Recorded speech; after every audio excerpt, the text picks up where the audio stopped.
உயர்த்தியாச்சு உயர்த்தியாச்சு குடிநீர் வரியை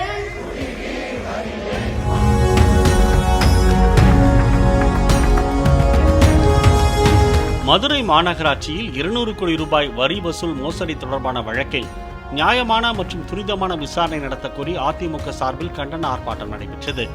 மதுரை பழங்காநத்தம் பகுதியில் முன்னாள் அமைச்சர் செல்லூர் ராஜு தலைமையில் நடைபெற்ற ஆர்ப்பாட்டத்தில் மாநகராட்சி நிர்வாகத்தை கண்டித்து முழக்கம் எழுப்பப்பட்டது. குடிநீர் வரியை பல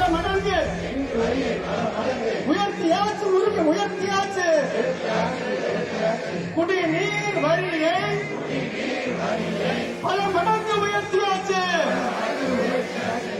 மதுரையில் சாலைகள் குண்டும் குழியுமாக உள்ளன என்றும் மக்களுக்கு அடிப்படை தேவையான குடிநீரை மாநகராட்சி முறையாக வழங்குவதில்லை என்றும் அதிமுகவினர் முழக்கம் எழுப்பினர். பிளே ஸ்டோர் மற்றும் ஆப் ஸ்டோரில் இருந்து பாலிமர் செயலியை QR கோடு மூலம் பதிவிறக்கம் செய்யுங்கள். செய்திகளை உடனுக்குடன் பெறுங்கள்.